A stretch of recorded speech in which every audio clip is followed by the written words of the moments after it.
ان کا ذبح کیا ہوا بھی حرام ہو جائے گا. مثال کے طور پر چند ایسے فرقے جس پر تمام امت نے, تمام اہل علم نے یہ کہا کہ یہ اسلام سے خارج ہیں, اسلام سے خارج ہیں. وہ اپنے آپ کو مسلمان بولتے ہیں مگر وہ مسلمانوں میں داخل نہیں ہیں. ہاں اگر وہ اپنی اصلاح کر لیں, اپنے عقیدوں کی درستگی کر لیں تو پھر وہ مسلمانوں میں شمار کر لیے جائیں گے. نمبر 1 شیعہ فرقہ. شیعہ فرقے کا ذبیحہ حرام ہے. شیعہ فرقہ مسلمانوں میں شمار نہیں کیا جائے گا شریعت کے اعتبار سے. نام شیعہ ہے, خاندان بھی شیعہ ہے اور عقیدے بھی شیعہ والے ہیں. تو اگر شیعہ والے عقیدے نہیں ہیں, نام خاندان شیعہ ہے مگر شیعہ والے عقیدے نہیں ہیں, تو پھر وہ انڈیویجول مسلمان سمجھا جائے گا. کیا عقیدے ہیں شیعہ والے جو کافر بنا دیتے ہیں؟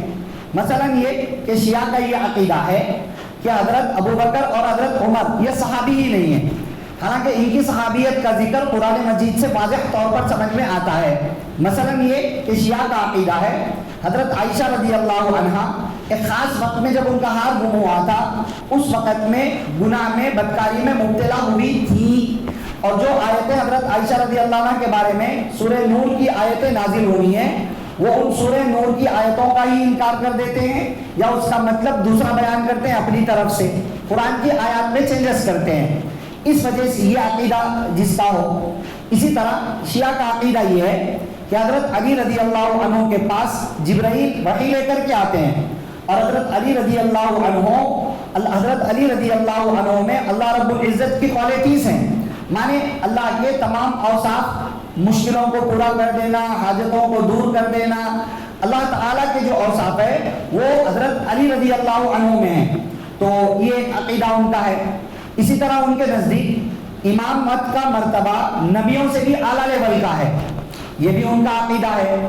تو ایسے عقیدے شیعہ کے, جن شیعہ کے یہ عقیدے ہوتے ہیں, ان شیعہ کا ذبیحہ حرام ہوگا کیونکہ یہ عقیدے اسلام سے خارج کر دیتے ہیں, اسلام سے باہر کر دیتے ہیں, اس لیے ان کا ذبیحہ حرام ہوگا. اگر کوئی بولے کہ نہیں ہم خاندان شیعہ کے لیکن ہمارے عقیدے نہیں ہیں, تو پہلے تو پروف کرنا پڑے گا, کیونکہ پرابلم یہ ہے کہ شیعہ میں ایک اور عقیدہ یہ ہے کہ اپنا عقیدہ چھپایا جائے, تقیہ بولتے ہیں ان کو, مطلب ان لوگوں کا اپنا پکا عقیدہ ان کا جو ہے وہ دوسروں سے چھپانا ان کے عقیدے میں داخل ہے. اب اگر وہ بول رہے ہیں کہ ہم نہیں ہیں, ہمارے عقیدے نہیں, ہم کیسے بھروسہ کریں, کیونکہ چھپانا بھی ان کے عقیدے میں داخل ہے. تو ان سے باضابطہ اقرار کروایا جائے گا, باضابطہ کلمہ ڈھنگ کا پڑھایا جائے گا, کلمہ بھی چینج ہے ان کا, لا الہ الا اللہ محمد رسول اللہ کے ساتھ اور ایڈ کیا جاتا ہے. وہ پڑھیں گے تو ہی ان کی نظروں میں مسلمان ہیں, اور وہ نہیں پڑھیں گے تو ان کی نظروں میں اسلام سے خارج ہے. ایسا نہیں کہ ہم چند عقیدوں کی بیسس پر یہ بول رہے ہیں کہ شیعہ اسلام سے خارج ہے, ان کے نزدیک تو ان کے علاوہ پوری امت مسلمہ اسلام سے خارج ہے, وہ بھی اس طرح کے فتوے داغتے رہتے ہیں. بہرحال تو شیعہ ایک عام طور پر شیعہ فرقہ جو بھی آدمی ہوگا شیعہ فرقے سے, اگر وہ خود ذبح کر کے لا کر کے دے, خود ذبح کر کے لا کے دے, تو اس کا ذبیحہ مردار کے حکم میں ہوگا, اس کا کھانا حلال نہیں ہوگا. ہاں اگر وہ کسی مسلمان کے پاس سے خریدے, مسلمان کی دکان سے خرید کر کے لا کے دے, تو وہ الگ مسئلہ ہے. نمبر 2 قادیانی فرقہ. امت مسلمہ کا اتفاق ہے, اجماع ہے کہ قادیانی فرقہ جو اپنے آپ کو مسلمان کہتے ہیں یہ بھی اسلام سے خارج ہیں, کافر ہیں, بدترین کافر ہیں قادیانی فرقہ. کیونکہ ان کا بیسک عقیدہ یہ ہے کہ یہ ان کے فاؤنڈر غلام احمد قادیانی کو وہ نبی مانتے ہیں, حالانکہ سب کا عقیدہ ہے, قرآن و سنت سے واضح عقیدہ ہے کہ آپ صلی اللہ علیہ وسلم کے بعد کوئی بھی نیا نبی پیدا ہو ہی نہیں سکتا ہے, قیامت تک کوئی نہیں آئے گا. مگر ان کا ماننا ہے کہ ان کا فاؤنڈر غلام احمد قادیانی وہ نبی ہے, اس لیے یہ فرقہ اسلام سے خارج ہے. تو جو بھی قادیانی ہوگا وہ اس کا ذبح کیا ہوا حرام ہوگا, حلال نہیں ہوگا, الا یہ کہ وہ قادیانی تھا مگر وہ توبہ کر چکا ہے اور سچا پکا مسلمان بن چکا ہے, پھر مسلمان بننے کے بعد ذبیحہ حلال ہوگا اس کا. اسی طرح ہمارے علاقے کے آس پاس میں حیدرآباد میں زیادہ تر اور بھی بعض علاقوں میں ڈسٹرکٹس میں یہ فرقہ پایا جاتا ہے, مہدی پٹھان فرقہ. ان کے بھی جو عقیدے ہیں, اگر وہ عقیدے ہوں تو ان کا ذبیحہ بھی حرام ہے, اور اگر ان کے وہ عقیدے نہ ہوں تو ان کا ذبح کیا ہوا حرام نہیں ہوگا. ان کے پاس بھی مسئلہ یہ ہے کہ ان کے جو فاؤنڈر ہے محمد جونپوری, اس فرقے کے جو فاؤنڈر ہے محمد جونپوری, ان کے بارے میں ان لوگوں کا ماننا ہے کہ وہ رسول ہیں. وہ ڈائریکٹ اللہ کے خلیفہ ہیں زمین کے اندر، خلیفۃ اللہ فی الارض، وہ اللہ کے خلیفہ ہیں زمین میں ڈائریکٹ، اور اسی طرح وہ رسول مانتے ہیں، اور بھی ان کے بہت سارے ایسے عقیدے ہیں جو انہیں اسلام سے خارج کر دیتے ہیں، اور پھر وہ خود بھی ان کے اپنے عقیدے ایسے انہوں نے گھڑ رکھے ہیں، ان کا خود کا بولنا یہ ہے کہ ان کے علاوہ پوری امت مسلمہ کافر ہے۔ بات سمجھ رہے؟ مطلب اتو سا فرقہ اگر دیکھا جائے تو ان کا ماننا یہ ہے، ان کے اپنے عقیدے گھڑے ہوئے وہ ایسے ہیں کہ اس کو جو نہ مانے پوری دنیا کے سارے مسلمان کافر۔ آپ صلی اللہ علیہ وسلم کو ماننے والے، آپ صلی اللہ علیہ وسلم کو آخری رسول ماننے والے بھی کافر۔ عجیب و غریب ایسے عقیدے ہیں۔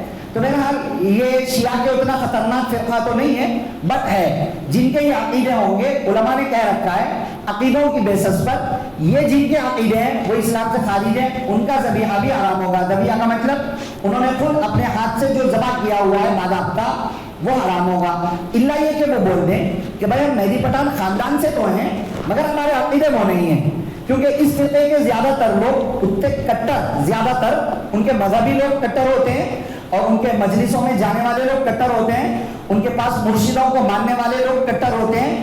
ان میں کا ایک بڑا طبقہ، ان کے ینگسٹر نوجوانوں کا، وہ عام طور سے مسلمس کے ساتھ میں رہتے ان کے عقیدے زیادہ تر نارمل ہو جاتے ہیں مسلمانوں کے ساتھ رہتے ہوئے، تو ان کو تھوڑا سا جانچ کر کے جانا اور سمجھا جا سکتا ہے۔ اور ان میں سے بہت سارے لوگ جب ان کو تھوڑا سا کوئی سمجھا دے تو فوراً سمجھ کر کے وہ اپنے غلط عقیدوں سے توبہ بھی کر لیتے ہیں اس فرقے کے اندر، مہدی پٹھان فرقے میں، چونکہ ہمارے علاقے میں آس پاس میں بہت پائے جاتے ہیں، اس لیے یہ مسئلہ جاننا ضروری ہے۔ تو بہرحال اگر ہمیں انڈیویجولی کسی ایک مہدی پٹھان کے ملنے کے بعد، یا کوئی دوست ہے کسی کا، اس سے ملنے کے بعد اس کے عقیدوں کا اگر پتہ نہیں ہے ہمیں، وہ نہیں صاف ہو رہا ہے اس کے عقیدے، تو صرف مہدی پٹھان خاندان سے ہے یہ سوچ کر کے اس کا ذبح کیا ہوا کھانے سے بچنا بہتر ہے، کیونکہ مہدی پٹھان فرقے کے اوپر عقیدوں کی بیسس پر اسلام سے خارج ہونے کا فتویٰ ہے، لہذا ان کا ذبیحہ حلال نہیں ہوگا، وہ ذبیحہ نہیں کہلائے گا، مردار کہلائے گا، الا یہ کہ توبہ کرنا ثابت ہو جائے۔ ٹھیک ہے۔ اسی طرح ایک بھیانک فرقہ ہے اہل قرآن، یہ الگ سے نظر نہیں آتا ہے، الگ سے ایک فرقے کی شکل میں یہ نظر نہیں آتا ہے کہیں پر، لیکن یہ جگہ جگہ پایا جاتا ہے۔ مائنڈ کے اعتبار سے کئی سارے بچے، کئی سارے لوگ اہل قرآن فرقے میں گھس رہے ہیں، وہ بن جاتے آٹومیٹکلی اہل قرآن بن جاتے ہیں وہ لوگ۔ اب پاکستان کے اندر یہ فرقہ زیادہ ہے، ہمارے ہندوستان کے اندر بھی اور خود حیدرآباد کے اندر بھی بہت سارے لوگ ہیں، باضابطہ اہل علم ان لوگوں کے بارے میں جانتے ہیں انڈیویجول، یہ اہل قرآن فرقے سے، یہ اہل قرآن فرقے سے۔ مسئلہ کیا ہے؟ اہل قرآن فرقہ بولتے کس کو ہیں؟ اہل قرآن کا بنیادی عقیدہ یہ ہے کہ قیامت تک صرف قرآن کے احکام چلیں گے، حدیث نہیں چلے گی۔ حدیث صرف اس وقت تک تھی جب تک آپ صلی اللہ علیہ وسلم حیات تھے، اور جب آپ صلی اللہ علیہ وسلم دنیا سے تشریف لے جا چکے ہیں، اب قیامت تک صرف قرآن کے فیصلے ہوں گے، حدیث بالکل بھی معتبر نہیں ہے۔ جو بھی ہے قرآن میں بتاؤ تو مانیں گے ورنہ نہیں مانیں گے۔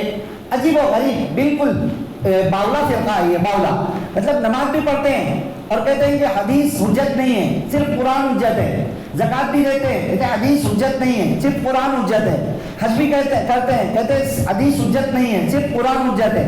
بھائی صرف قرآن کو پکڑ کر کے بیٹھو گے، نہ حج کا طریقہ ثابت کر پاؤ گے، نہ نماز کا طریقہ ثابت کر پاؤ گے، نہ زکات کتنی نکالنا ہے یہ ثابت کر پاؤ گے، کچھ بھی نہیں ہے۔ پھر ان میں جو ایکسٹریم لیول کے ہوتے ہیں نا، وہ قرآن کی من گھڑت تفسیر شروع کر دیتے ہیں، وہ تو نماز کا بھی انکار کر دیتے ہیں، بولتے ہیں نماز کا حکم ہے مگر نماز ایسا نہیں پڑھنا ہے جیسا ہم پڑھ رہے ہیں، کہتے ہیں نماز کا مطلب ہے 5 وقت میں صرف اللہ کا خیال کر لیا جائے، یہ ہے نماز، اتنا ہی مطلب ہے نماز کا اور کچھ بھی نہیں۔ بہرحال ایسے خراب فاسد عقیدے ہیں۔ اب یہ لوگ عام طور سے پہچانے تو نہیں جائیں گے کیونکہ پائے نہیں جاتے الگ سے فرقے کی شکل میں، بٹ ان کے ذہنیت کو، ان کے عقیدوں کو ہم سمجھ سکتے ہیں۔ اگر کوئی بندہ ہمارے دوست و احباب میں، اللہ نہ کرے ہمارے جان پہچان والوں میں ایسا مل جائے جو اوپنلی بول رہا ہے صرف قرآن کو مانوں گا، قرآن کے علاوہ کسی کو نہیں مانوں گا، تو آپ سمجھ لیجئے وہ اہل قرآن فرقے سے ہے۔ اس نے اگر کوئی جانور ذبح کیا ہے تو وہ ذبیحہ شرعی نہیں ہوگا، مردار ہوگا، اور اس کا ذبح کیا ہوا حلال نہیں ہوگا۔ بہت اہم بات ہے، ٹھیک ہے۔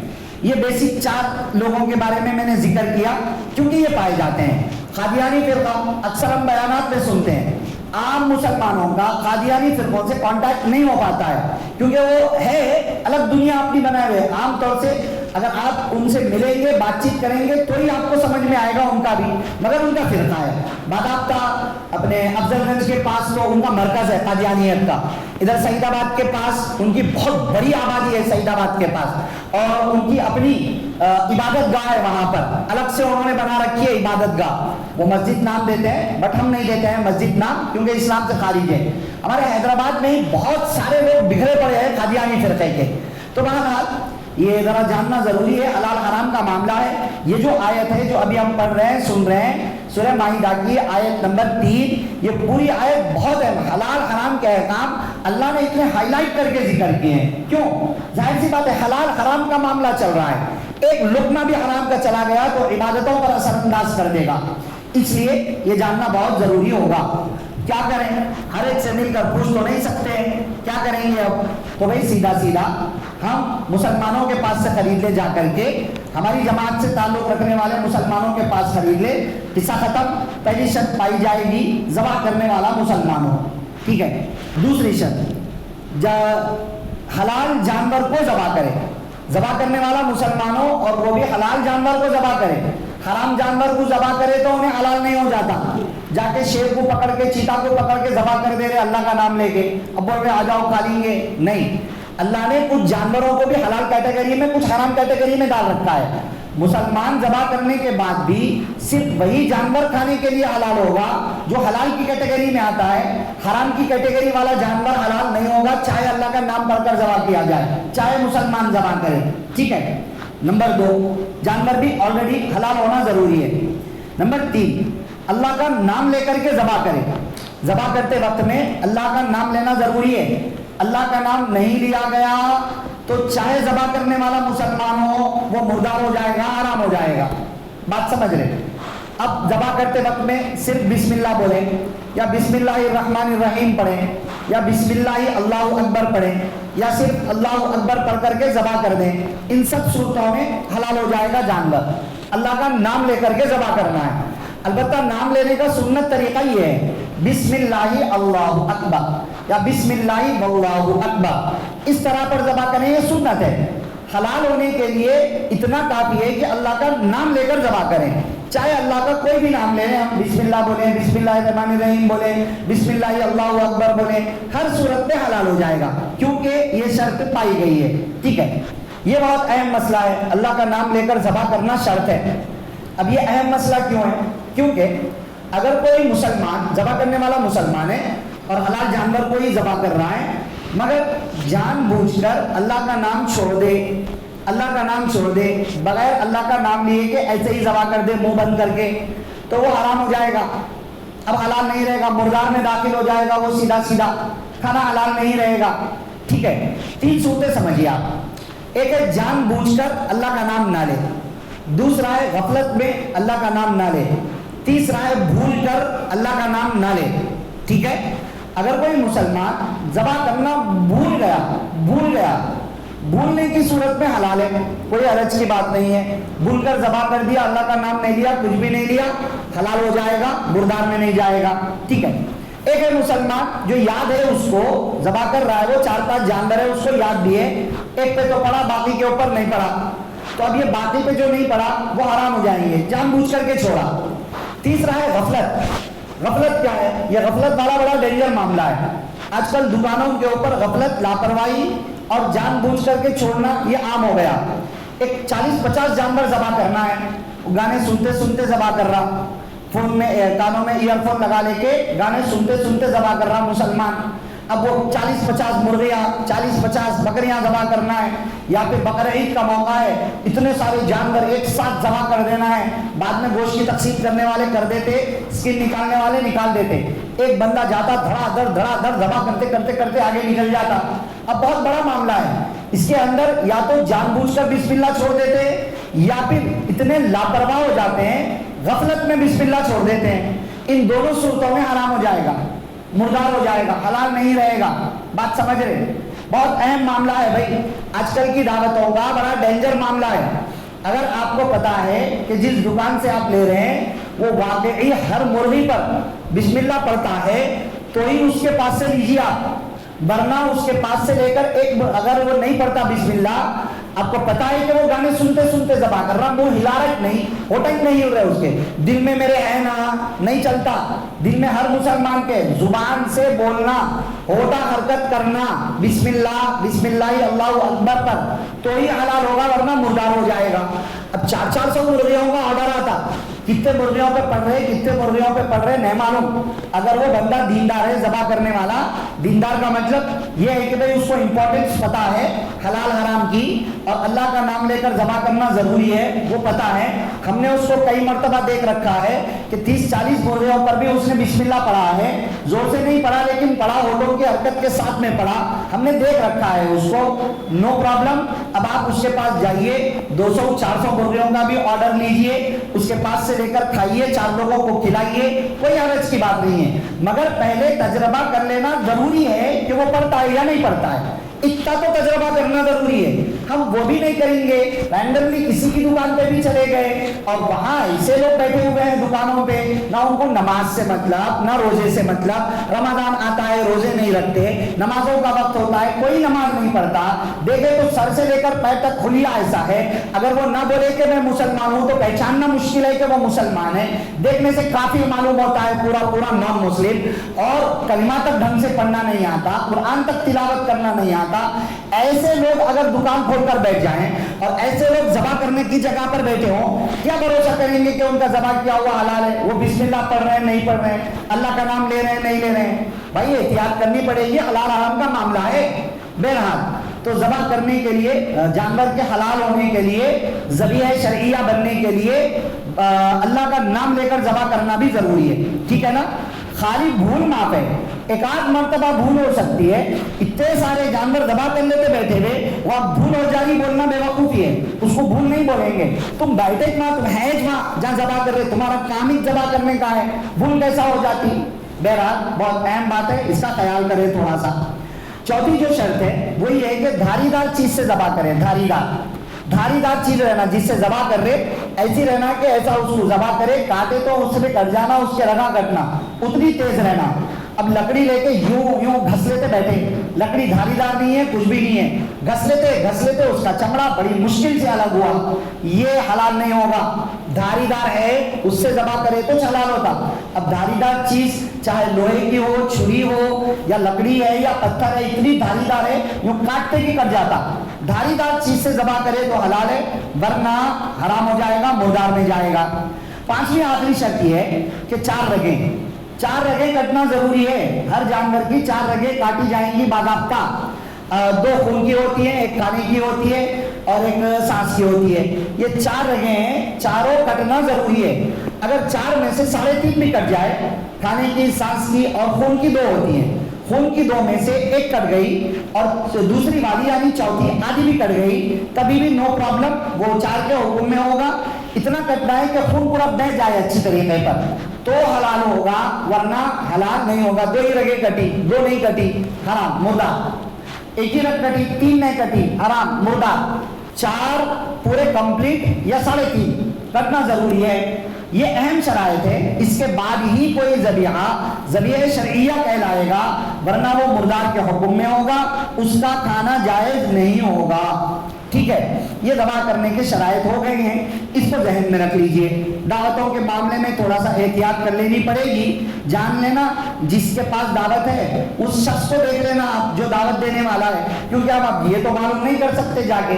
دعوت دینے والے کے بارے میں جان لینا کہ بھئی یہ بندہ کیسا ہے, یہ کیسی جگہ سے ہمیں لا کر کے کھلائے گا, یہ بے احتیاط ہے, اس کو خود کو دین کا نہیں پتا, اس کو خود کو شریعت کا نہیں پتا, اس کے گھر میں دین نہیں, اس کی زندگی میں دین نہیں. جب شریعت کے خلاف حرکتاں کر لیتے بیٹھتا, ویسے بندے کے پاس سے لے رہے تو تحقیق کر, اس کے دعوت میں جا رہے تو تحقیق کر لے کے جانا, نہ کہ بھئی کہاں سے لایا, کس جگہ سے لیا, صحیح جگہ کا ہے یا نہیں ہے. نہیں تو پھر ایسی دعوتوں کو اگنور کر دینا, کوئی حرج کی بات نہیں ہے. اپنے آپ کو حرام سے بچانا یہ اصل بہت زیادہ ضروری ہے. ٹھیک ہے, خیر حلال حرام کی ٹاپک اس وقت میں مکمل ہو چکی ہے. آیت کا آخری حصہ ہے الیوم یئس الذین کفروا من دینکم فلا تخشوهم واخشون الیوم اکملت لکم دینکم واتممت علیکم نعمتی ورضیت لکم الاسلام دینا. یہ بہت اہم حصہ ہے, اس پر بات آنی تھی, ٹائم ہو چکا ہے, اس لیے یہ آخری مکمل اس آیت کی تفسیر انشاءاللہ کل ہی کریں گے. کل اس آیت کی تفسیر مکمل ہوگی. یہ بڑی بہترین آیت ہے. یہ آیت کس ماحول میں نازل ہوئی آپ کل سنیں گے انشاءاللہ. آپ کو پتہ چلے گا کہ کیا برکت والے, کیا فضائل والے ماحول میں آیت نازل ہوئی. آخر اس آیت کا اتنا بڑا مقام کیوں ہے کہ اللہ نے وہ خاص ماحول اس کے لیے سلیکٹ کرا اور وہ اہمیت اس کو اللہ رب العزت نے دی. اس آیت کے اندر بتلایا کیا گیا ہے, اور حضرت عمر کی اور یہودی کی ایک خاص گفتگو اس آیت کے حوالے سے ہوئی تھی. اور اس آیت کا آخری لفظ وَرَضِيتُ لَكُمُ الْإِسْلَامَ دِينًا, یہ کیا بہترین لفظ ہے. یہ اہم باتیں انشاءاللہ کل سمجھیں گے. حلال حرام کے تعلق سے جتنی باتیں اس آیت کو سامنے رکھتے ہوئے, دوسری آیات کو سامنے رکھتے ہوئے, اس ٹاپک سے ریلیٹڈ احادیث کو سامنے رکھتے ہوئے, اہل علم کے بتائے ہوئے مسائل کو سامنے رکھتے ہوئے, اب تک جو آپ کے سامنے احکام ذکر کیے گئے ہیں ان سب کو بھائی ذہن میں رکھیں اور دعا کریں. اللہ تعالیٰ مجھے, آپ کو, سب کو, سارے دوست و احباب کو کہنے سننے سے زیادہ عمل کی باتوں پر عمل کرنے, بچنے کی باتوں سے بچنے اور عقیدے کی باتوں پر عقیدہ رکھنے کی توفیق نصیب فرمائے. آمین. سبحان اللہ و بحمدہ, سبحانک اللہم و بحمدک, نشہد ان لا الہ الا انت, نستغفرک و نتوب الیک.